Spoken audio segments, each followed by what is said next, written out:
Welcome back, and thank you. I would like to... Bem-vindos! Eu gostaria de agradecer a todos que tentaram chegar a tempo para recomeçarmos nossa sessão aqui.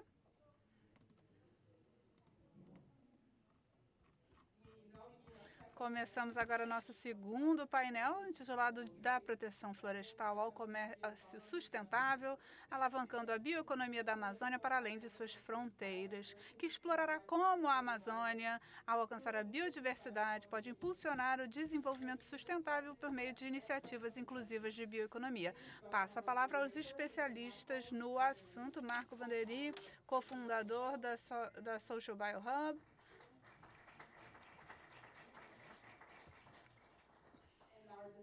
E nossos palestrantes, panelistas, Priscila Almeida, da Asobio. Ali.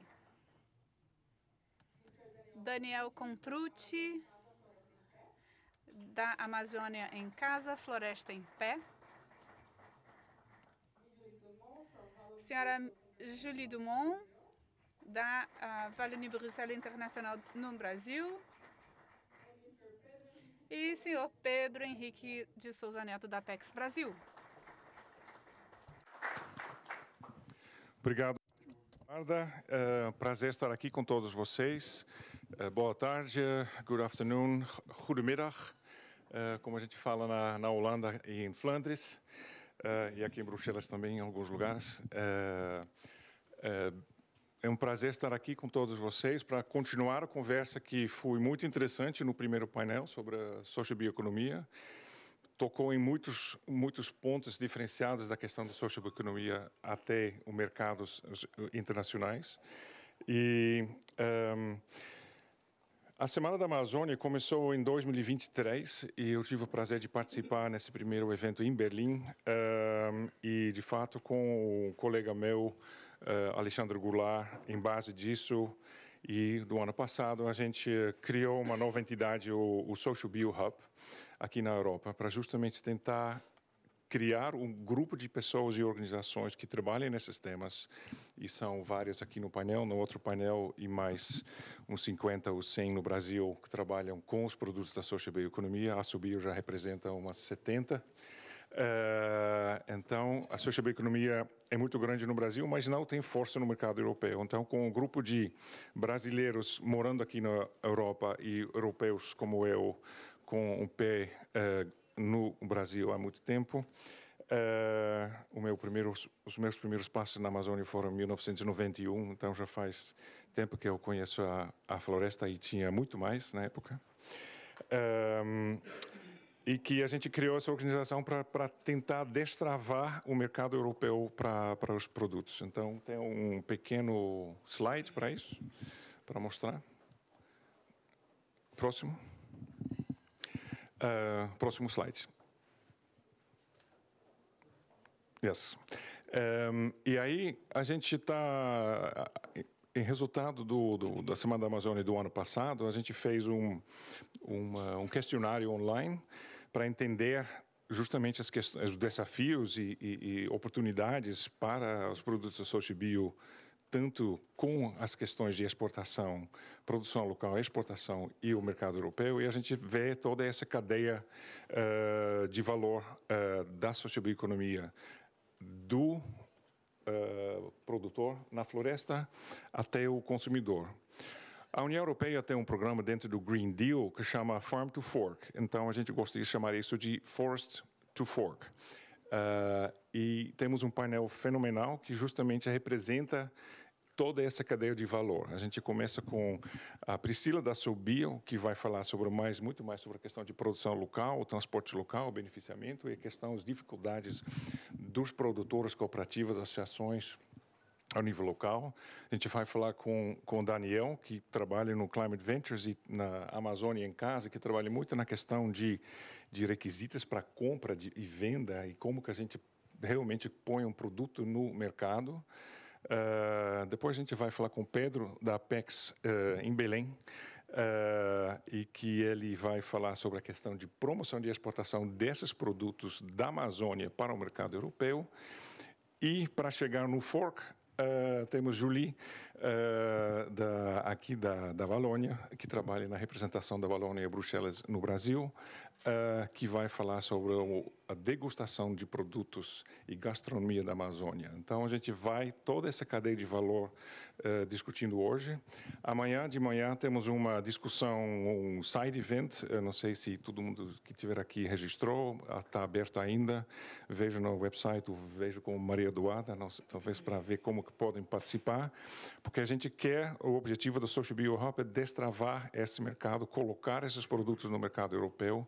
E como a Agatha falou, dentro do acordo Mercosul e União Europeia, a gente tem que usar essa oportunidade de não somente falar sobre produtos sem desmatamento, mas sobre os produtos com floresta. Um consumidor aqui que compra um produto da Amazônia, que sabe que, você falou justamente também, no label do produto, ele pode ver esse produto tem floresta. E aí pode escolher muito melhor os produtos. Então, com isso, eu gostaria de mencionar mais duas coisas importantes que eu vi desse primeiro painel.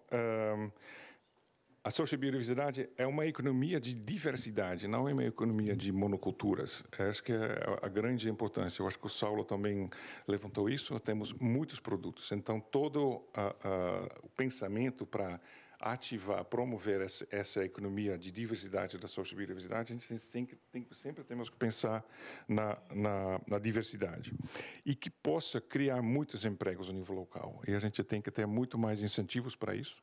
Então, vocês podem refletir sobre isso também, como que a gente usa a sociobiodiversidade para não somente apoiar as comunidades na floresta, mas as comunidades urbanas na Amazônia, como foi bem falado também, como que a gente possa ajudar essas comunidades para fazer parte dessa sociobiodiversidade. Então, com essa primeira introdução, queria passar a palavra para a Priscila. Ela é economista especializada em bioeconomia. Ela é CEO da Amazônia Smart Food e líder da Ecomodular. E ela é a vice-presidente da Assobio, que eu acho que isso é muito importante, uma associação que trabalha com muitos produtores. Por favor, explique como vocês fazem, como vocês caibam dentro dessa cadeia e o que vocês fazem para promover a Social Bio. Primeiramente, boa tarde a todas as pessoas. Gostaria de agradecer o convite da Embaixada, da Apex e o apoio do IX para poder estar aqui. É muito importante a gente ter esse momento de fala, de voz e poder apresentar um pouco sobre o trabalho que viemos desenvolvendo. A Assobio é uma associação de negócios da sociobioeconomia que trabalha como força motriz entre os povos da floresta, articulações institucionais e acesso ao mercado. Nós temos atualmente 75 negócios associados, a maioria deles pequenas empresas, e trabalhamos com inovação, desenvolvimento de novos produtos e agregação de valor dos bioativos da Amazônia ou serviços ambientais e ecossistêmicos, e também de inovação. Nosso propósito é realmente fortalecer esses negócios e identificar oportunidades de monetizar a floresta de forma consciente, levando conjuntamente o desenvolvimento da sociobiodiversidade e gerando fortalecimento com isso da sociobioeconomia. Muito bem colocado, a bioeconomia em si não gera fortalecimento da biodiversidade, porque soja é bioeconomia, mas não fortalece a biodiversidade, não fortalece a sociobioeconomia. E nós precisamos levar isto como bandeira máxima, termos esta consciência de que, se não tivermos a diversidade, a biodiversidade, nós, assim, também não teremos a sociobio impactada.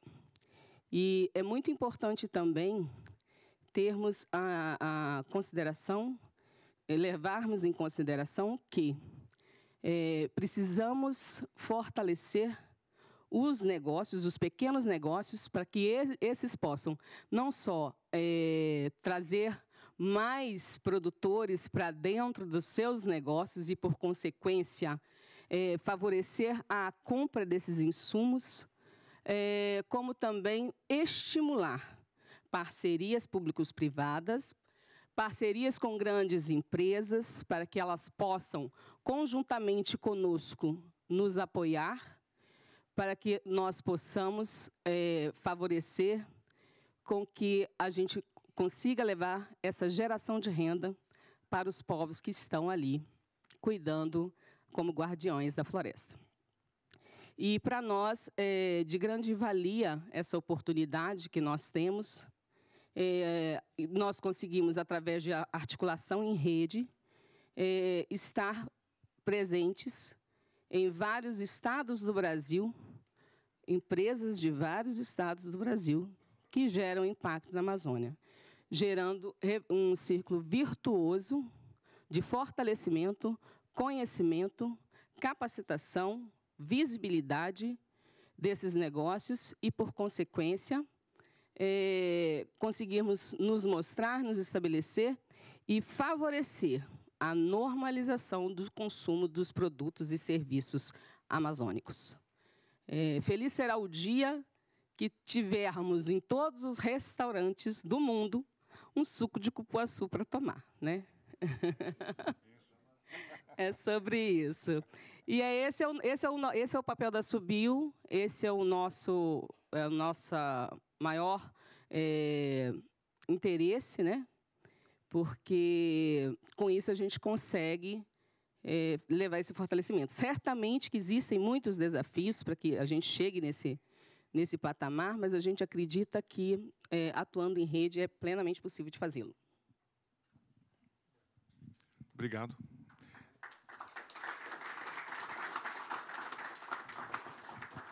Bom, seria um prazer, né, ter a cupuaçu sempre conosco.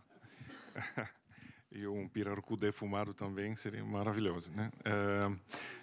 Matriciana também.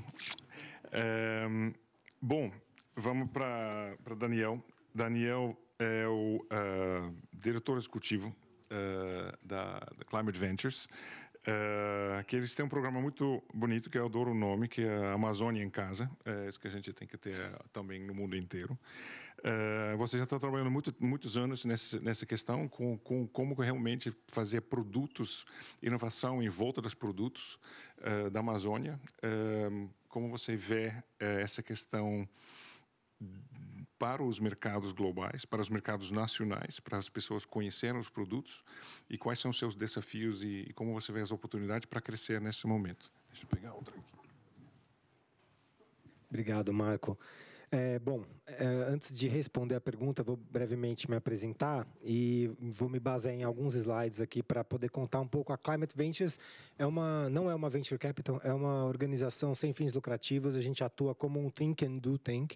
Então, a gente produz conhecimento e também ação coletiva, coordenação de atores para a gente fomentar uma economia regenerativa e de baixo carbono no Brasil.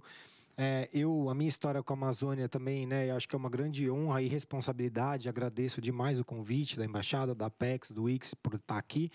E a minha história com a Amazônia tem mais ou menos 20 anos. Eu tive um início de carreira em que eu trabalhei com turismo sustentável, então eu promovia roteiros de turismo de base comunitária e levava, né, principalmente estrangeiros e alguns brasileiros para conhecer comunidades indígenas, quilombolas, ribeirinhos na Amazônia, e tive a oportunidade e privilégio de conhecer boa parte da floresta assim. E com a Climate Ventures, desde 2017, a gente tem pensado em quais são os modelos de negócio que ajudam o Brasil a cumprir a sua missão climática, como a gente olha para um pipeline, né, um portfólio de soluções de modelos de negócio, como os negócios apoiados da Subil, que ajudam a promover né, o impacto socioambiental positivo. E dentro disso, quando a gente olha, né, para a agenda climática do Brasil, 2/3 das nossas emissões aproximadamente são provenientes do desmatamento ou da agropecuária, né, atividades muitas vezes associadas. Então, soluções para a agropecuária sustentável, bioeconomia, sociobioeconomia, né, e para todos os tipos de soluções que mantêm a floresta em pé, a Climate Ventures busca apoiar. E aí a gente tem 2 chapéus aqui, eu vou falar com 2 chapéus. Um chapéu de quem desenhou, junto com vários atores, uma solução específica, que é o Amazônia em Casa, Floresta em Pé, da qual, né, a Priscila e vários outros empreendedores, né, são apoiados. A gente apoia hoje 75 empreendedores, aproximadamente 20 negócios de base comunitária, cooperativas, negócios indígenas e outros negócios mais com cara de startup, como, né, o Amazônia Smart Food. E o outro chapéu é um chapéu de quem trabalha com mudança sistêmica e inovação social. E eu tenho já mais ou menos 15 anos de experiência fazendo laboratórios de inovação social para a gente resolver alguns desafios muito complexos. Então, quando a gente fala de promover a SócioBio, né, quando a gente fala de promover uma economia de baixo carbono, não vai ser uma organização com um baita projeto, mesmo que consiga muito financiamento, que vai fazer uma mudança de ponteiro. A gente precisa coordenar atividades de vários financiadores, de organismos multilaterais, né, de mecanismos de apoio a empreendedores, né, para a gente fomentar essa cadeia da inovação em várias escalas. E aí, Marco, eu vou mostrar só um slide, eu vou pedir licença, mas a gente, né, recentemente desenhou, junto com vários financiadores, um mapa para tentar entender um pouquinho desse tal do ecossistema da SócioBio. E, assim, obviamente que eu não vou detalhar, mas é um pouquinho mais complexo do que aquele desenho linear de cadeias produtivas. E a gente, com o Amazônia em Casa, Floresta em Pé, eu não vou passar tudo, tá? Mas aqui a gente tem desde desafios relacionados a quem são os stakeholders que fazem parte da SócioBio, quais são os direitos de uso da terra e salvaguardas sociais e ambientais que precisam ser garantidas, porque senão não tem atividade econômica, os tipos de financiamento e de investimento envolvidos, desde fundo perdido até empréstimos, dívidas, equity, como essas comunidades são apoiadas nos seus processos produtivos, como a gente olha para conexão urbano-rural, né, para trazer esses produtos do interior da Amazônia para uma, né, muita gente não sabe, mas a maior parte da população amazônica é urbana. Então, como a gente faz essa ponte e como a gente fomenta todo esse mecanismo de conexão com universidades, com parques tecnológicos, pesquisa e desenvolvimento, para conseguir chegar num produto minimamente, né, pronto para acessar o mercado. E aí, do lado direito, uma série de dinâmicas associadas a transpor desafios logísticos, desafios de acesso ao mercado que variam muito. E quando a gente olha para os modelos de negócio, a gente tem alguns modelos de negócio que são mais simples, que vão trabalhar com produtos como uma castanha beneficiada ou como um cacau que vai virar um belo de um chocolate. Mas muitos modelos de negócio precisam combinar diferentes formas de receita para eles conseguirem se tornar financeiramente sustentáveis. Então, como a gente olha para uma área manejada, né, principalmente quando a gente fala de uma área, né, biodiversa, né, encontra provavelmente um carro-chefe, o pessoal costuma dizer, né, um sistema agroflorestal de cacau, uma safra de cacau. Então, a gente vai escolher alguns produtos para explorar em mais larga escala, mas uma série de subprodutos, inclusive créditos de carbono, créditos de biodiversidade. Então, existe uma complexidade muito grande para a gente desenvolver essas cadeias. Então, hoje, a gente tem olhado para 3 focos de ação, né? Quando a gente olha para o desafio do ecossistema da SócioBio. Primeiro, é uma parte de conhecimento e dados, para a gente poder compreender quais são aquelas cadeias que estão mais prontas para serem escaladas, que têm uma capacidade de desenvolver matérias-primas essenciais. O segundo, que é olhar para o portfólio, né? Então, como a gente promove hoje esse portfólio de marcas da Amazônia, e a gente tem um programa, né, que é muito focado em um desafio específico, que é o acesso ao mercado digital, uma parceria que a gente tem com o Mercado Livre, para a gente promover, né, uma venda B2C para o consumidor final direta para esses produtos. Graças a isso, hoje no Brasil, né, quem mora lá tem acesso a produtos da Amazônia em até 48 horas, entregue pelo Mercado Livre, né? A gente tem uma gôndola no Mercado Livre que resolve essa parte logística e a parte de apoio aos empreendedores. Então, o Amazônia em Casa tem esse programa, que hoje está na 4ª edição do programa, que abre uma chamada. Temos 2 turmas, uma turma mais iniciante e uma intermediária, e a gente tem uma série de módulos e capacitações de digitalização e tecnologias para que essas comunidades ou pequenos negócios possam se inserir nesse mercado digital. Então, isso é o que o Amazônia em Casa está trabalhando, e, paralelamente a isso, a gente está trabalhando também, né, com o grupo da Forest People and Climate, da CLUA, o Instituto Clima e Sociedade, para tentar encontrar, né, um grande plano para o desenvolvimento da SocioBio baseado naquele mapa que eu mostrei para vocês.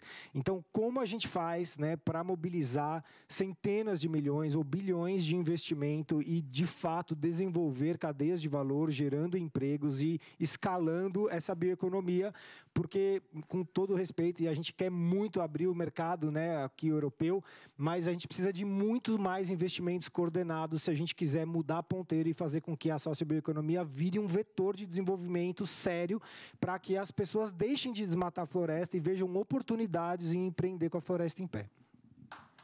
Obrigado.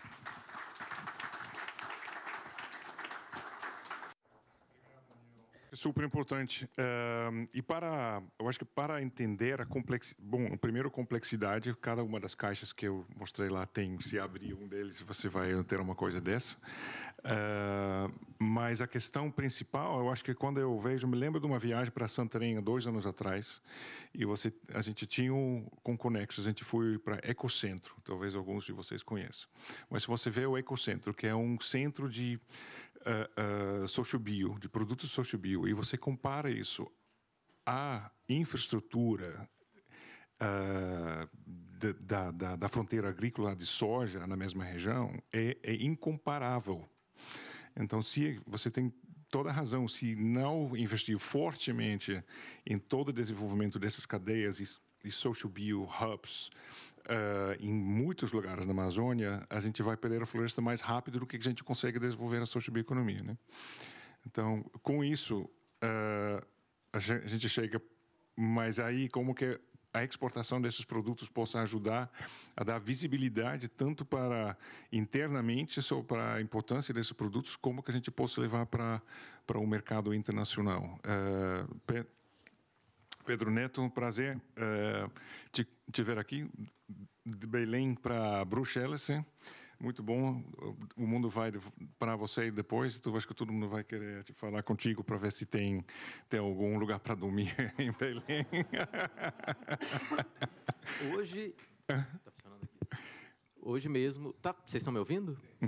Hoje mesmo já teve perguntas sobre se eu tenho quarto vago na minha casa.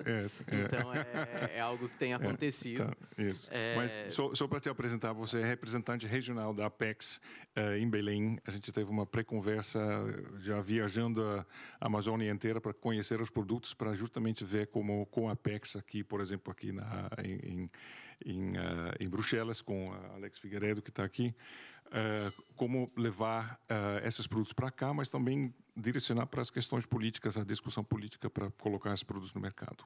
Por favor. Isso, obrigado, Marco. Uma boa tarde a todos. De fato, eu trabalho na Apex Brasil. Apex, acho que todo mundo aqui já pelo menos ouviu falar do nome, né? Nós somos a agência brasileira que promove exportações e busca atrair investimentos para o nosso país também. E, como o Marco já trouxe, a gente tem aí uma rede de escritórios ao redor do mundo. Então, temos escritórios como aqui em Bruxelas, que cuida da nossa relação com os países da União Europeia, com os negócios da União Europeia, compradores da União Europeia. Mas a agência também tem, há alguns anos, buscado estar mais perto das empresas. Então, por isso, a gente tem escritórios em cada região do Brasil. Eu trabalho no de Belém, que é responsável pelas nossas ações na região norte, claro que sempre trabalhando em parceria com a nossa sede. No ano passado, a gente conseguiu ter aí 1.053 empresas apoiadas pela Apex na região norte do Brasil, não apenas na bioeconomia, é claro, e essas empresas apoiadas aí por uma série de projetos. E hoje eu estou aqui para falar um pouco sobre um específico deles, que é a Mesa Executiva de Exportação da Castanha do Brasil. Esse é um projeto que a gente entra muito na bioeconomia, a gente vai muito, como o Marco comentou, né, para conversar com os estados brasileiros. Essa foto, inclusive, felizmente eu consegui tirar da Castanheira, no norte do Mato Grosso. E a gente começou esse projeto da castanha porque talvez a castanha seja um exemplo máximo do que é bioeconomia e do que é o ciclo da bioeconomia. Aqui eu não vou entrar nas complexidades que a gente já teve, mas a castanha do Brasil já foi comentado aqui mais cedo hoje, né? Ela é uma cadeia que ela é efetivamente extrativista. Então, toda castanha castanheira, toda castanha que a gente come veio de uma castanheira que não foi plantada nem por máquina, nem por gente. Ela foi plantada por uma cutia, que é aquele tipo de esquilinho que está ali na ponta, que pegou a castanha para comer, enterrou porque queria comer para depois, esqueceu lá e brotou a castanheira. Mas, além disso, a castanheira precisa ter a floresta em volta dela, porque ela demanda muita água e, além disso, para o polinizador conseguir chegar até a flor da castanha, a castanheira é muito alta, ele precisa do restante da floresta ali para fazer de trampolim. E, além disso, esse polinizador, né, a mamangava, aquela abelhinha que está ali no meio, ela é exclusiva do bioma Amazônia, só ela consegue perfurar a flor para entrar e para fazer a polinização, e até por isso, toda a castanha do Brasil que a gente tem é uma castanha que veio realmente da Amazônia. A gente não consegue internacionalizar, né, ter plantação de castanha no Sudeste Asiático, na África, porque a castanha ela precisa do bioma Amazônia como um todo estar funcionando para ser produzida. Mas mais do que da floresta funcionando, a castanha precisa também ter as pessoas que estão debaixo da floresta para chegar até a gente. Então, a castanha depende do extrativista que percorre a floresta, coletando e fazendo um tratamento inicial ali, tirando o ouriço da castanha e deixando só a castanha com casca. E ela depende também de uma indústria moderna, como aquela ali que fica no interior de Rondônia, em Jaru, para fazer o processamento, para garantir que essa castanha não vai ter elemento cancerígeno, por exemplo, que ela vai ter um nível de qualidade grande, que ela vai ter validade. E isso é o caso da castanha, mas de alguma forma é o caso de toda a nossa bioeconomia, né? Para a gente conseguir ter um produto da bioeconomia chegar ao mercado, a gente precisa ter uma floresta que está funcionando, um bioma que está funcionando bem, mas a gente precisa ter também o pessoal que mora na floresta, mantendo essa floresta e prestando esse serviço ambiental ali dentro, e precisamos ter uma indústria alimentícia ou uma indústria de cosméticos, por exemplo, que vai processar esse produto e colocar ele no mercado. O nosso trabalho com a mesa da castanha é tentar entender como essas cadeias que são extrativistas têm gargalos, quais são esses gargalos e como a gente pode vencê-los. Então, esses pontos que estão mencionados aí no slide são os gargalos que foram eleitos pelas empresas da castanha, especificamente para esse setor. É claro que se a gente fosse fazer uma mesa do açaí, os gargalos seriam um pouco diferentes. Se a gente fosse fazer do cupuaçu, que foi citado aqui, seriam diferentes também. Mas no caso da castanha, as empresas elegeram esses como os temas principais. Então, isso aí vai incluir questão que o Salo comentou aqui mais cedo, né, de como que se aumenta a competitividade do setor. Tem questões muito técnicas, muito detalhistas, um pouquinho chatas de se falar, como a emissão de certificado fitossanitário. E a gente tenta lidar com esses problemas junto com parceiros variados. Mas esses são gargalos que eles são da porteira para dentro. São trabalho que a gente faz no Brasil para resolver problemas que são internos nossos, né? E, é claro, os parceiros que estão aqui têm vários outros gargalos internos que eles lidam. Mas quando a gente coloca na porteira para fora e quando chega no mercado, a gente nota gargalos que a Apex sozinha não consegue resolver e que eu acho que nenhum parceiro sozinho consegue resolver, né? Então, essa pesquisa aqui da Euromonitor, a partir de uma survey, a gente nota que aqui na Europa, entre 12%, às vezes até 30% do consumidor fala que ele prefere comprar produto sustentável, né? Então, aqui na Bélgica é 17% do mercado, no caso da Alemanha sobe aí para 27,5%, mas como já até foi comentado aqui mais cedo, quando a gente vê a castanha do Brasil em comparação com as outras nozes e castanhas, o comprador, o cara que faz o mix de castanha, ele geralmente evita ou coloca menos da castanha do Brasil porque ela é muito cara. E ela vai ser muito cara porque ela tem todo esse trabalho ambiental por detrás, ela tem uma logística mais difícil. Mas o comprador, na hora H, ele evita fazer esse pagamento, pagar a mais. E esse ano a situação deve ficar um pouco mais complicada. Por causa da mudança climática do El Niño, a gente teve uma queda da produção da castanha do Brasil de cerca de 70% na Amazônia como um todo. Em algumas regiões, a queda foi total, né? Na terra indígena 7 de setembro, dos Paiter-Suri, por exemplo, eles têm um trabalho bacana com a castanha, numa cooperativa. Lá as castanheiras simplesmente não produziram, por causa da seca que aconteceu ano passado. Isso significou que o preço pago ao extrativista mais do que duplicou, em alguns estados brasileiros até triplicou. É aquele segundo gráfico ali, feito a partir de dados da Conab. E, na prática, o que tem acontecido é que muitos compradores aqui na Europa estão evitando comprar castanha por causa da questão do preço. Eles dizem que o consumidor não topa pagar mais. A gente sabe, de conversa que, por exemplo, na Alemanha, os atacadistas já falaram que esse ano não vai ter castanha do Brasil na prateleira porque ele não consegue vender esse produto para o consumidor final. E isso não é porque o atacadista é malvado, é porque ele entende que o mercado ali não consegue fazer essa remuneração. E é importante trazer esse ponto aqui porque a Apex a gente trabalha com o comprador europeu, com a empresa brasileira, mas a gente não chega no consumidor final. O comprador europeu, ele sabe que a castanha é sustentável. Eu não preciso contar essa história para ele. O consumidor, ele precisa ouvir essa história. E a Apex não consegue contar sozinha essa história. O Origens Brasil, por exemplo, que tem um trabalho muito bacana, também não consegue sozinho contar essa história. E acho que todo mundo que está aqui, a gente conta essa história de uma forma ou de outra, mas a gente tem dificuldade de ir sozinho. Então, é muito importante estar num ambiente desse em que a gente tem parceiros que tem essa preocupação com a bioeconomia, essa preocupação com a Amazônia, para que a gente possa estar levando junto essa mensagem do que é o serviço ambiental que o extrativismo faz, o que é a proteção à floresta que a gente tem nessas cadeias da sociobioeconomia, até porque, por vezes, a gente acaba ouvindo aí soluções ou falsas soluções de que a forma de você não ter desmatamento na Amazônia é você se separar. Eu não vou comprar nada que venha da Amazônia, porque aí eu garanto que a floresta vai ficar lá intocada. Mas isso não é realista, isso não é verdade. Pelo contrário, quando você se afasta da Amazônia e você não está remunerando o camarada que está morando, às vezes, no interior do Acre, no interior de Rondônia, que está extraindo a castanha lá, você está garantindo que essa pessoa vai ou sair da floresta e vai morar numa condição, às vezes, precária numa grande cidade, ou você garante que essa pessoa vai acabar cortando a floresta para viver a vida dela e para conseguir ter algum tipo de remuneração, algum tipo de vida. Então, a forma que a gente busca cada vez mais é estar com esse engajamento próximo, com todos os atores dentro e fora do Brasil, para que a gente consiga mostrar para o consumidor final o serviço ambiental que é prestado e para que a gente consiga estar entregando realmente produto de qualidade, entregando floresta de pé. Então, tinha um outro slide aqui de regulações específicas que às vezes dificultam. A questão, por exemplo, da proibição de importação de derivado de lácteo brasileiro impede, por exemplo, que você exporte para cá creme de castanha, que é uma coisa que é muito comum, que todo mundo vai comer quando for para o Pará no fim do ano. Mas esse tema a gente deixa para um segundo momento. E eu acho que, só para resumir, a castanha ela é, né, um grande exemplo, talvez o maior exemplo do que é a bioeconomia amazônica e do que é uma cadeia sustentável. Esse é um setor que ele enfrenta aí muito gargalo, alguns gargalos domésticos que a gente busca lidar internamente, mas alguns gargalos de mercado. E para a gente conseguir remunerar esse extrativista, para a gente conseguir remunerar essa cadeia, a gente precisa que a castanha seja entendida e que a bioeconomia seja entendida como uma coisa que é especial, que tem um serviço ambiental que está ali dentro dela e que isso precisa ser remunerado pelo mercado. Então, poucas palavras é isso. Obrigado, Pedro.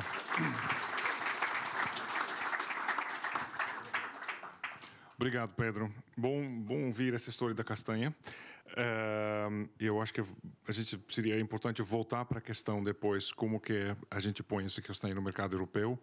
Uma coisa muito estranha que eu descobri alguns anos atrás, quando a gente fez uma pesquisa sobre castanha com Conexus, é que Holanda exporta mais castanhas do Brasil processados do que Brasil exporta castanhas processadas. Então, aí tem muito para ganhar para a economia, sociobioeconomia brasileira, para fortalecer a produção e o processamento dos produtos de sociobio.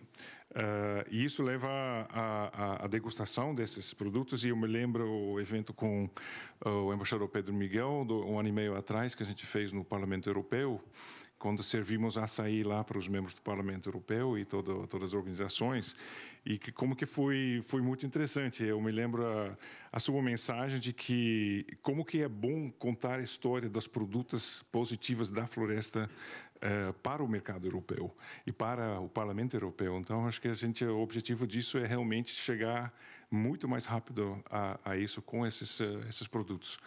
E aí a Julie trabalha na representação da Valônia e Bruxelas em São Paulo, mas também trabalha com um projeto em Liège, a universidade lá, e ela é coordenadora científica acadêmica no Brasil, e aí tem essa relação com a universidade para um projeto muito interessante sobre a degustação de produtos da Amazônia. Então, Julie, explica para a gente o que vocês estão fazendo para trazer os produtos da floresta para cá. Muito obrigada, Marco. Eu posso continuar em português ou passo para o inglês, não sei qual seja o melhor. Okay, so I will talk a bit about how scientific. Eu vou falar um pouquinho como que a diplomacia acadêmica e gastronômica pode apoiar essa biodiversidade na Amazônia e focar em produtos específicos que o Marco mencionou, que é uma gastronomia em relação à Amazônia. Nós sabemos que gastronomia pode ser uma ferramenta muito eficaz para promover mudanças. Nós já vimos na Tailândia, no Peru, na Coreia do Sul, na Malásia. E no Brasil já foi falado que a realidade é bem complexa. É um território muito grande. A Amazônia é uma região que nos traz muitos desafios, mas, ao mesmo tempo, grandes oportunidades. Então, geograficamente, é um território muito grande. Em termos de gastronomia, é muito diverso. E nós temos a gastronomia do Pará, graças ao Apolo Martins, mas temos de várias outras regiões também. Mas temos o custo de produção, que já foi mencionado. Algumas soluções já foram sugeridas por alguns cozinheiros que já tiveram algumas ideias.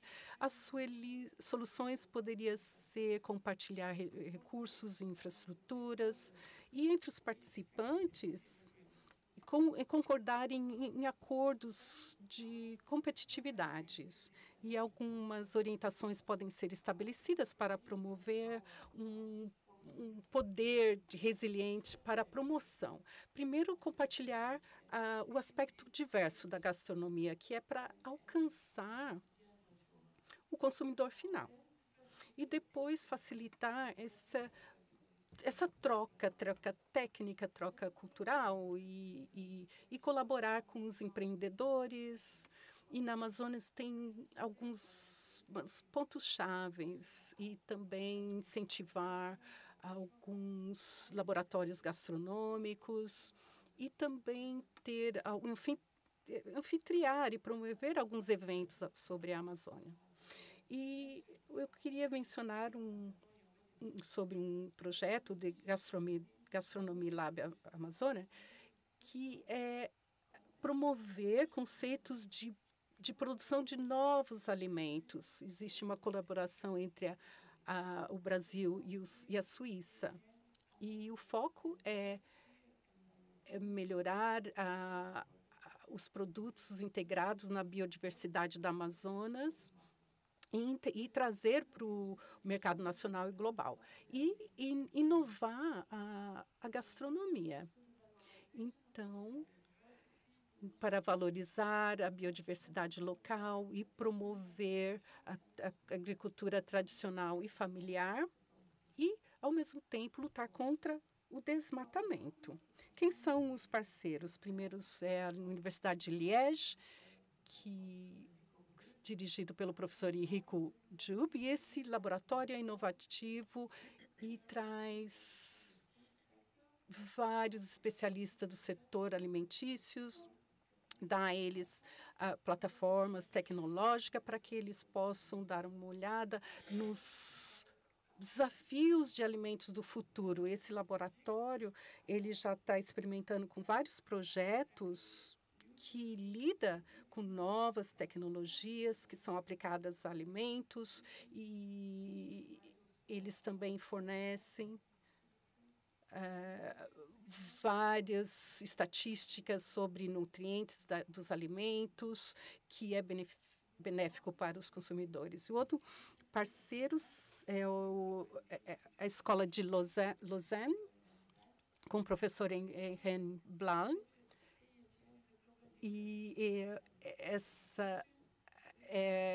Esse colégio é um líder em educação gastronômica e hospitalidade. E isso, vocês sabem que em Belém, vocês não vão ter um açaí em todos os lugares para o café da manhã. Então, eles estão olhando em todos os tipos de protótipos e validação para o experimento desses alimentos. E temos vários laboratórios até em Singapura. Como que funcionam esses projetos?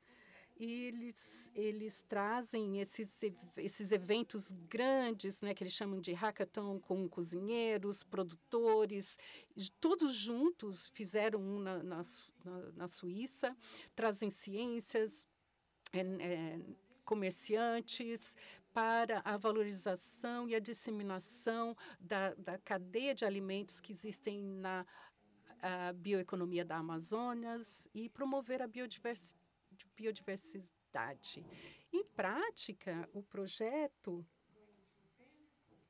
vai ter várias fases e depois vai selecionar alguns ingredientes da Amazônia, e depois de várias fases do hackathon, eles vão fazer protótipos desses ingredientes e depois fazerem eventos para testar essas receitas novas. Então, nós estamos no processo de identificar parceiros, locais, localizações. E em Belém seria uma parceria interessante. Nós temos o Museu de Ciência de Amazonas como parcerias. Temos também o Instituto de Tapajós. Nós temos algumas propriedades indígenas e agricultura familiar. E nós temos o Interamericano Banco de Desenvolvimento envolvido. E nós identificamos vários outros projetos relacionados à gastronomia. E nós temos também projetos de tecnologia que começou com a Universidade do Pará e a Universidade de Liège, que eles vão produzir um novo kombucha com sabores diferentes e outros produtos da Amazônia. E nós queremos estender geograficamente e trazer outros produtos tradicionais da Amazonas. E, eventualmente, nós queremos aumentar o projeto para lidar com gastronomia, tecnologia dos alimentos, saúde, etc. E, com isso, nós acreditamos que tecnologia pode trazer todos os participantes e pode ajudar a juntar todos os elementos, inclusive o que foram mencionados aqui, e como a prática indígena, que eles chamam de muvuca, que significa espalhar as sementes para todos os lugares para enriquecer a biodiversidade. E muvuca significa também aglomeração de pessoas, e nós precisamos atrair essas pessoas. Muito obrigada. Obrigado, Julie. Onde que nós podemos assinar para a Universidade de Liège para a gente experimentar? Vocês precisam de pessoas para fazer a degustação? Eu adoraria participar. Agora eu estou olhando para a Maria Duarte. Quanto tempo nós temos? Porque começamos um pouco atrasados. Então, como primeira pergunta, nós temos os desafios reais, e nós já falamos sobre isso com você, é como preparar as organizações para ter produção suficiente. Você quer que eu fale português? Desculpa, eu vou mudar.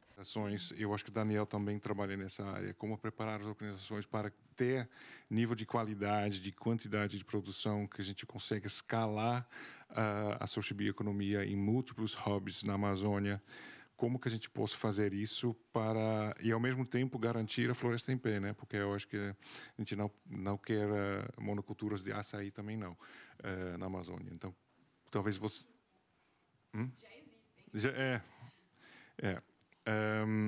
A questão de... Pois é. Então, talvez vocês querem refletir um pouco sobre isso. Você quer? Bom, não tem outra forma de fazer isso senão próximo do território, ouvindo as pessoas que ali estão, né? É importante entender que a gente tem uma diversidade enorme de insumos, bioinsumos e diversidades. É preciso entender que nós temos que ter uma inteligência de mercado para saber para quem, onde, quando e quanto produzir, porque senão se despende tempo e recurso financeiro gigantesco, tentando identificar qual é a necessidade que o mercado entende como sendo prioridade. Então, um dos trabalhos que nós, enquanto Assobi, estamos fazendo, aí eu falo que nacionalmente, a gente vem fazendo um trabalho com uma rede de supermercado bem conhecida, inclusive, que também tem aqui na Europa, não sei se a gente pode citar o nome. Um Carrefour, por exemplo. É um trabalho de inteligência de mercado para a gente poder entender quais os produtos que têm fácil aderência, mais aderência, quais os produtos que teriam melhor acesso para a gente poder já produzir direcionar a produção dos nossos negócios focado no mercado e, assim, facilitar essa entrega. Porque a quantidade do quanto a gente vai conseguir produzir, ela será muito relativa dependendo da necessidade. Não adianta a gente inovar em produtos super diferenciados que não chegam, não se enquadrem como uma inovação, e sim como uma invenção. Né? Dentro da teoria schumpeteriana, ele diz que se não tem serventia, é invenção. E a gente precisa pensar em produtos realmente inovadores e, aí sim, estruturar o quanto eu consigo entregar disso para o mercado. Mas, feito isso, né, a gente já tem alguns produtos já consolidados, embora sejam pequenos negócios, já são negócios que já estão exportando. Atualmente, dos 75 negócios que temos, nós temos 17 que já exportam. E nós pretendemos aumentar essa quantidade através de capacitação, apoio financeiro, de subvenções, de incentivos fiscais, né, que a gente tem incentivo fiscal, porém, ele tem que ser diferenciado para os produtos da socioeconomia. Então, mediante um aparato de medidas político-econômicas e financeiras, como crédito diferenciado para produtos da exportação, da Sociobio, por exemplo, um adiantamento de giro para que esses produtos possam ser produzidos para atender o mercado internacional, porque a gente, quando fala em mercado internacional, a gente tem que entender que a gente tem que ter uma quantidade mínima para que se torne viável, economicamente viável, uma exportação. Né? Temos que quebrar a barreira logística de frete, de custo de frete. Então, tem todo um arcabouço que precisa ser construído para que a gente possa, depois dizer, não, feito isso, então eu consigo direcionar tanto, investir tanto, tendo esse apoio por trás da inovação, do crédito, da subvenção, da doação. Né? Existe um custo de oportunidade, como falei ontem, em produzir na Amazônia, por conta de todas as nossas dificuldades, que eu não preciso nem delongar, porque eu acredito que boa parte de vocês já conhecem. Então, feito isso, a gente consegue fazer essa estruturação para a entrega de produtos ao mercado. Obrigado. Daniel, sua reflexão sobre isso. Eu acho a nossa visão de curto prazo, né, para esse ano, vai muito na linha do que você está comentando, e a gente está tentando dar vida para aquele mapa complexo. Então, a nossa estratégia é assim, a gente está olhando hoje para quais são os 20 ou 30 principais mecanismos que já estão apoiando a Sociobio, e a gente está entendendo, com base naquele mapa, quais são as alavancas que cada iniciativa está fazendo. Então, a gente tem o Origens, que trabalha, né, com um trabalho muito importante de beneficiamento e de pontes com o mercado B2B. A gente tem, né, projetos como a Conexos, que foi citado aqui, que faz um trabalho muito importante de estruturação das cooperativas e acesso a crédito para essas cooperativas. A gente tem a Fundação CERT, com a Jornada Amazônia, que está com uma série de programas, né, em toda a jornada de inovação. Então, a gente está identificando quais são os dinamizadores e sempre com esse olhar das 3 camadas. Né? Então, quais são iniciativas que hoje estão no chão da floresta, implementando novas fábricas, atividades de capacitação e assistência técnica para as comunidades locais e a parte de manejo, né, produtivo. Quais são as soluções que estão atuando nesse meio de campo, que são organizações dinamizadoras, que a gente chama do campo, que muitas vezes são pouco valorizadas, mas que são fundamentais para a estruturação dessas cadeias de valor, que são incubadoras, aceleradoras, think tanks, né, atividades, organizações que ajudam a fazer essas pontes. E as iniciativas que estão trabalhando a ponta comercial. Né? E aí a gente tem o exemplo da Apex, a gente tem o Amazônia em Casa Floresta em Pé, né, e uma série de outras iniciativas que estão buscando, né, diferentes elos dessa parte de acesso ao mercado, né, que envolve a parte de exportação, o mercado B2B, o mercado B2C, principalmente, e diferentes iniciativas. Então, acho que o exemplo do Carrefour, né, foi algo que também a gente participou e para ilustrar essa complexidade, a gente conseguiu um ótimo acordo para levar produtos da Amazônia para o Carrefour. O que aconteceu? Boa parte desses produtos estragaram lá. porque eles entraram no Carrefour, mas não tinham uma estratégia no Brasil robusta de sell-out, porque o público do Carrefour não necessariamente é aquele público que vai reconhecer e valorizar e pagar mais caro num produto premium da Amazônia.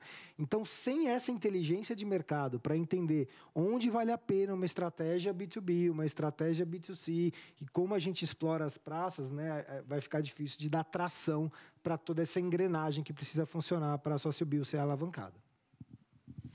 Pois é, as perguntas não são simples, não.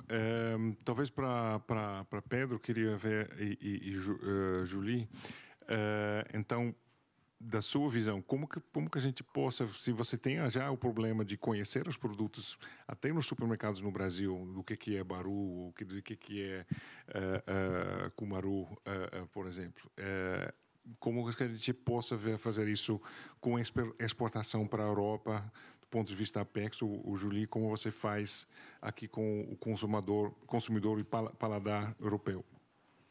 Eu acredito que é um trabalho de todos e é muito complementar. Eu acredito que esse trabalho de culinária que a Julie já faz, que deve comentar mais, é uma parte importantíssima da gente conseguir fazer com que esses sabores cheguem no público. Porque, de fato, como você fala, como vocês comentaram, não é todo mundo no Brasil que sabe o que é Cumaru. A gente sabe de uma empresa, por exemplo, de chocolate, que ela faz chocolate temperado com Cumaru e com... não lembro qual que é um outro produto, e ela chama de especiarias brasileiras. Porque eles disseram que se eles colocassem que é um chocolate Cumaru, nem em São Paulo eles vendiam, porque ninguém sabe o que é Cumaru. Então, tem uma geleia de Cumaru ali fora, inclusive, que indica que todo mundo tenha uma ideia do que é, quem ainda não conhece. Mas eu acho que, assim, do ponto de vista da agência, seguindo muito o que a nossa missão, a gente sempre busca trazer compradores e apresentar para compradores internacionais o que a Amazônia de fato tem, o que a bioeconomia amazônica de fato tem. E a gente faz isso de diversas maneiras, mas eu acho que uma que dá para citar muito bem é o Exporta Mais Amazônia. Esse é uma série de eventos que a gente tem, Exporta Mais Amazônia ou Exporta Mais Brasil, dependendo da edição, em que a gente leva compradores do exterior para o Brasil, em tese, só para uma rodada de negócios. Então, é claro que o principal e o motivo do comprador está ali. Ele sentar frente a frente com uma empresa brasileira que vai buscar exportar, que vai contar o seu pitch, vai contar a história que ela tem. Mas a gente, antes de colocar o comprador na frente para fazer negócio, a gente busca mostrar para ele qual que é a realidade do Brasil. E qual que é a realidade da nossa Amazônia. Porque a gente sabe que muitas vezes o que chega é, na melhor das hipóteses, uma versão parcial do que realmente está acontecendo lá. Então, na minha apresentação, a primeira foto, inclusive, ela foi tirada por um comprador que a gente levou para o Exporta Mais Amazônia de Rio Branco, no Acre, em novembro de 2023. A gente, no primeiro dia, foi um domingo, inclusive, a gente pegou esses compradores e levou em 10 4x4 até o interior da reserva extrativista Chico Mendes. Precisaram ser 4x4 porque estava na época de chuva, então até os 4x4 tiveram dificuldade com a tração, alguns ficaram derrapando um pouco para chegar lá na reserva. E chegando lá, o Raimundão, que é primo do Chico Mendes, é uma figura bem conhecida ali na região, guiou o pessoal por dentro da floresta. Eles viram o que é uma seringueira, alguns tiraram a seringa, né, da seringueira, a borracha, viram o que é a castanheira, entenderam qual que é o custo logístico e qual que é a dificuldade de se tirar esse produto da floresta e levar até a cidade. E na cidade de Rio Branco, a gente levou esse pessoal para visitar também uma indústria, uma usina de castanha, uma usina de polpas, para eles entenderem que existe tecnologia, que existe cuidado, que existe técnica produtiva no que vem da Amazônia, que não é só aquela coisa de um camarada que está lá no meio do mato, tirou e entregou para mim e acabou. Você tem um investimento grande em maquinário, por exemplo, para isso acontecer. E aí, depois disso, sim, a gente colocou o pessoal para fazer a negociação. E a gente fez isso nesse evento de Rio Branco, mas a gente faz isso em todos os eventos. A gente fez um de chocolate que a gente levou o pessoal para conhecer os métodos de produção em sistemas agroflorestais, por exemplo. A gente fez, ano passado, no Pará, que a gente levou o pessoal, inclusive de barco, até uma região ali em Barcarena, que você tem floresta, também tem extração de açaí, para o pessoal conhecer. Então, isso é algo que a gente busca fazer sempre que a gente está levando o comprador para o Brasil, para esse comprador entender não só o que a gente tem, não só visitar a floresta, que é uma coisa que todos amam, mas entender até as dificuldades que a floresta tem e por que esse produto é mais caro na prática. É porque ele tem uma logística diferente, ele tem um cuidado diferente e ele tem o trabalho de manter o pessoal morando dentro da floresta e protegendo a floresta. Se você tem extrativista que está sendo bem remunerado ali dentro, é uma garantia que a gente tem que ter alguém cuidando daquela floresta, impedindo que ela seja derrubada. E, é claro, a gente, enquanto Apex, também apoia feiras no exterior, então, são estratégias complementares. A gente teve, em 2023, um evento que foi nos Estados Unidos, em que a gente fez um pavilhão Amazônia dentro de uma feira de alimentos e bebidas, então, foram só empresas da Amazônia. E esse ano a gente vai fazer de novo na Plant Based de Nova York. Ainda não foi da vez a gente fazer isso na Europa, quem sabe ano que vem, mas a gente só vai ter sabores que têm origem no bioma Amazônia expondo nesse evento, que é um evento que já está focado nesse público, que vai topar pagar um pouco mais caro por um produto que é premium, que tem uma qualidade grande, porque se não tiver, pode vir de onde for, as pessoas não vão comprar, mas um produto que também tem um serviço ambiental incluso. Então, é uma parte do nosso esforço, a gente sabe que nunca vai ser só isso suficiente, mas é uma parte do que a gente busca fazer. Obrigado. Julie. Sim, bom, eu não sou especialista nem de mercado, nem de Amazônia, eu sou Adidas científica, então a minha percepção vai ser uma percepção de alguém que trabalha com diplomacia científica e também mora no Brasil há 12 anos. Eu acho que as guidelines que eu evidenciei na minha apresentação dos Meraldi e Saulo Jennings, que são chefes renomados no Brasil, são muito pertinentes. Eu acho que teria que ter realmente esse tipo de evento mais frequentemente. Amazon Houses em Nova York, em Bruxelas, em Paris, em Berlim, na China, no Japão. Bem que agora temos Osaka, mas eu acho que tem um esforço para ser feito em termos de comunicação. E o Brasil é campeão de WhatsApp, Instagram, influência. Eu acho que teria que ter influência da Amazônia também. É uma coisa tão corriqueira e parece tão fora das grandes preocupações, dos grandes ideais que estamos defendendo aqui, mas é um instrumento que eu acho que tem que ser usado, não de forma inteligente. Ele está sendo usado para propagar fake news. Por que não a biodiversidade e sociobioeconomia? Então, eu acho que do lado talvez um pouco mais científico, de forma mais do lado mais da diplomacia científica, os sabores, o exotismo que pode ser usado também como gancho para convencer o público europeu. Mas também as propriedades de saúde, porque elas são inúmeras. Eu acabei de comprar um pacote para mim de produtos liofilizados da Amazônia, porque realmente é um apelo. E tem outras coisas também nessas propriedades de saúde. Você pode até combater a fome, assim, usando como inovação para propor refeições completas, para emenda escolar, enfim, tem realmente um leque de coisas que podem ser feitas que eu acho que merecem ser divulgadas e usadas como ferramenta de divulgação. E eu acho também que sabemos, acho eu, como estrangeira morando no Brasil, o Brasil sempre olha para fora como um modelo, ou enfim, com uma referência, talvez. Então, eu acho que talvez a Europa, mercados de fora, poderiam dar esse exemplo para convencer o público que não é só da elite, que pode ir nos grandes restaurantes, comprar coisas em empório, convencer o público de forma geral que, você está comendo melhor, você está comendo alimentos que fazem bem e você está fazendo o bem para o planeta. Eu acho que é isso, muito bom. basicamente. São os produtos com floresta, como que a gente menciona. E explicar o que é também. Não? As drogas são superfoods hoje. Superfoods, as drogas do sertão. Não? Eu queria abrir rapidamente duas perguntas. Two questions. Please don't make statements.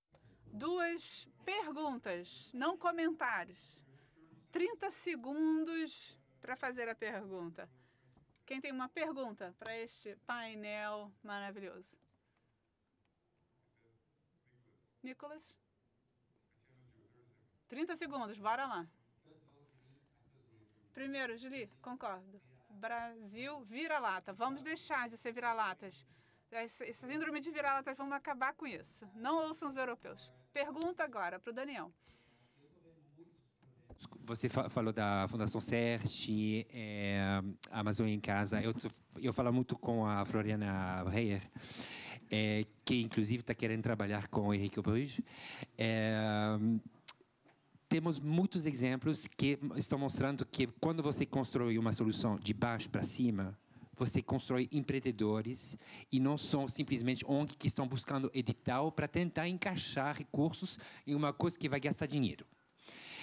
Por que não tem mais agora como escalar a Amazônia em Casa e vendo Fundação CERT, Assobio e essas associações serem mais empoderadas, porque elas estão criando uma energia que vai estourar e vai chegar finalmente até a Europa. Thank you, Nicholas. Saulo. Thank you. This was...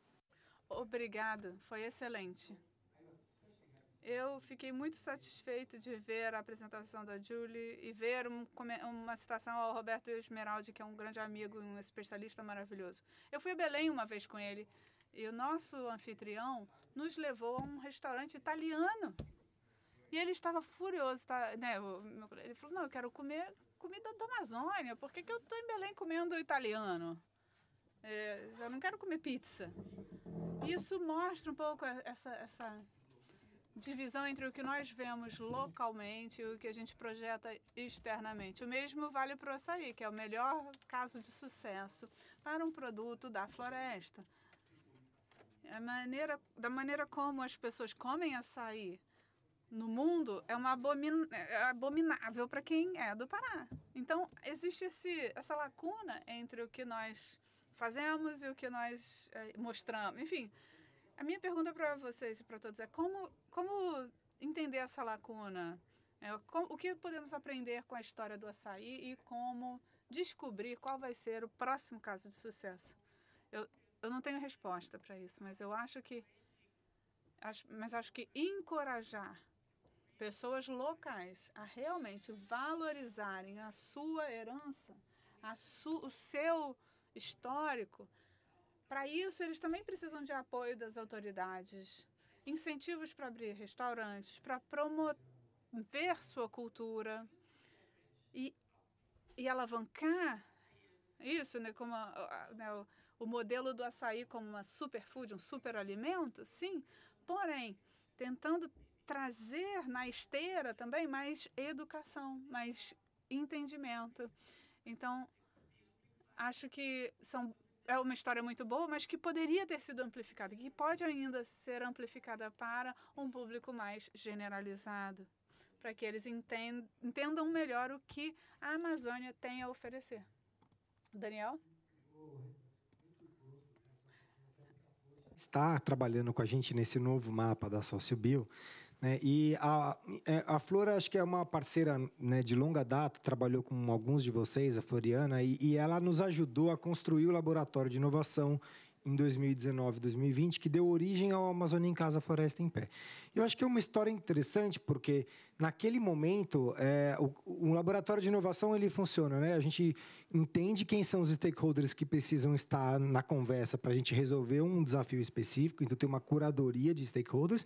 A gente apresenta o problema e faz um processo coletivo de pensar em soluções e prototipar soluções. E o que eu acho que é curioso essa história, para a gente entender também como funciona, né, esse mecanismo de inovação, 5 anos atrás, identificamos um desafio que a gente agrupou na época como sendo um desafio de logística e comercialização dos produtos da Sociobio. Esse problema persiste, né? Porém, o que a gente entendeu foi que, naquele laboratório, surgiram 3 protótipos que foram priorizados. Um deles foi o Amazônia em Casa, Floresta em Pé, que é legal, vamos criar um programa, né, específico para vendas B2C, né, e a gente vai buscar alinhar o Mercado Livre e algumas organizações que, né, ajudaram a construir hubs logísticos para a gente fazer essa solução funcionar. E surgiram outros 2 protótipos. Um deles, o Synapse Bio, que foi liderado pela Fundação CERT, que virou a Jornada Amazônia, né, e foi um fruto desse laboratório de inovação que ganhou vida própria, né, captou um dinheiro decente para fomentar a inovação em escala para a Amazônia. E o outro, que é um projeto que ficou engavetado e que agora está sendo, né, reinventado pelo governo, que era o projeto Marca Amazônia, né, que está virando um selo regional para certificar e reconhecer todos, não só produtos, né, de bens de consumo, mas roteiros de turismo e tudo que envolve, né, a promoção da marca da Amazônia vinculada à sustentabilidade. O que a gente entendeu foi, nesse momento, a gente precisa de uma nova rodada, porque o Amazônia em Casa Floresta em Pé não tem como dar conta de resolver os desafios de mercado. A gente precisa de Apex, de uma série de parceiros olhando para o desafio da exportação, que é muito específico. A gente precisa de origens, de conexos, resolvendo o desafio B2B. Então, conforme o ecossistema evolui e novos programas e iniciativas surgem, o papel do Laboratório de Inovação e da Transformação muda. Então, nesse momento, o que a gente está buscando é consolidar o Amazônia em Casa Floresta em Pé como uma solução que vai, né, uma agulha da acupuntura ali do sistema, não vai resolver os desafios de logística e comercialização, mas alguns de comercialização e logística, sim, e repensar esse novo plano que a gente está chamando, né, que é uma análise sistêmica, novamente, do que precisa acontecer, olhando para iniciativas que estão acontecendo e que precisam ser reforçadas, escaladas e melhoradas, né, como esses exemplos que a gente já citou aqui, e onde existem gaps estruturantes que vão precisar ser novos programas. Alguns programas que vão precisar de financiamento a fundo perdido, outros que vão buscar inovações financeiras também, né, para a gente buscar atrair novos recursos. E aí, só para concluir a fala, né, num outro chapéu também. Na Climate, a gente tem o Nature Investment Lab, que também é apoiado pelo ICS, uma iniciativa do BNDES, da USAID, antiga USAID, né? Agora não tem mais o apoio da USAID, mas tem o Banco do Brasil, tem o Instituto Itaúsa e o GFANS, né, como realizadores dessa iniciativa, que está olhando especificamente para o desafio de destravar financiamento para soluções baseadas na natureza, incluindo negócios da SócioBio. Então, o que a gente está fazendo é entendendo quais são os gargalos de captação de recursos desses projetos, trabalhando com inovação financeira para construir mecanismos de blended finance e outras formas para destravar esses investimentos e buscar mudar também algumas políticas e, né, afetar todo o ambiente regulatório e também como a gente olha para a redução de custos de transação para fazer com que esses investimentos que aconteceram de maneira muito pontuais, né, numa 100% Amazônia, alguns cases, né, que conseguiram captar um volume grande de investimentos, que isso possa acontecer mais em escala e que a gente tenha padrões de modelos de negócios para economia regenerativa, para SócioBio, etc. Obrigado, Dani. Eu acho que já estamos quase no final. Eu queria dar uma última reflexão. Nós vimos aqui na Europa, nos últimos 15 anos, que a comida peruana, de repente, virou uma comida muito conhecida e tem muitos restaurantes peruanos. Eu gostaria que, depois da COP, vamos ter muitos restaurantes paraenses ou até amazonenses na Europa para poder comer mais. Eu escrevi um blog sobre a comida amazonense já no início do ano, que coloquei uma foto da Amazônia na cuia de Belém. Excelente. Restaurante simples, mas fenomenal. Comida muito boa para quem não conhece. Quem vai para Belém este ano vai ter que ir lá. Então, 30 segundos de cada uma última reflexão para fortalecer a socioeconomia na Amazônia e a sua comida preferida da Amazônia. Né? Eu começo? Okay. Você começa.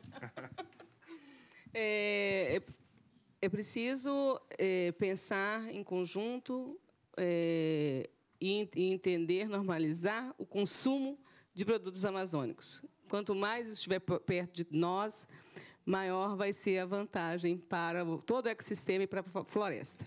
Agora, o meu preferido, inegavelmente, é o X-Caboquinho com tucumã maravilhoso. Eu sou fã incontestável de tucumã, por isso eu criei todo o modelo de desenvolvimento para o produto. Maravilha. Acho que a mensagem final para mim é a gente precisa de investimentos em todas as etapas para fomentar a inovação, né, dos produtos da SócioBio da Amazônia. né? E esses investimentos são de múltiplas fontes e aí mais conversas para a gente poder coordenar os esforços para esses investimentos. Vou falar dois, desculpa, não tem como não ser né, a banda de Tambaqui, acho que para mim clássica, né? E o cupuaçu para mim, eu acho que teria mais potencial que o açaí para virar uma grande potência em suas múltiplas formas com chocolate, então maravilhoso. Então, primeiro eu preciso discordar, porque cupuaçu com chocolate nem sempre funciona. Mas isso é subjetivo. Mas para voltar, então, à primeira pergunta, eu acho que seria uma mistura de lema indígena e belga, uma mistura de muvuca com juntar as forças. Eu acho que é realmente fundamental, juntar forças e ferramentas. Eu acho que esse mapeamento que você fez é sensacional. Quero muito poder consultar ele. E quanto aos pratos, vou fazer igual, 2 pratos. Eu acho que pato no tucupi e piracaia. Eu acho que, para mim, muito seguindo o que já foi falado aqui, né? A gente precisa mostrar cada vez mais para o consumidor final na Europa e no mundo todo o que é a Amazônia, o que é a economia baseada na Amazônia, como que as pessoas que estão debaixo da floresta realmente vivem. E para a gente conseguir fazer isso e comunicar isso, tem que ser um trabalho coletivo, um trabalho de todos que são aliados, que realmente dão importância à floresta e às pessoas que vivem lá. Sobre o produto, é complicado para eu responder, porque eu trabalho com as empresas lá, então qualquer coisa que eu responda eu vou apanhar. Não tem nada, nenhuma resposta aqui segura para mim. Oi? Então, eu vou falar 2 também. Para mim, assim, o tradicional, e é muito belenense isso, é o filhote com açaí, que é filhote grelhado com açaí, é muito bom. E o que aí eu vou apanhar de todos que estão aqui na sala, mas que a pizza que seu colega podia ter comido, Sala, é uma pizza que também tem lá em Belém, que é pizza de camarão, requeijão e jambu. Bom, fantástico. Então, temos os pratos principais. E eu acho que colaboremos, né, muito mais para crescer e proteger a floresta. Então, obrigado a todos vocês.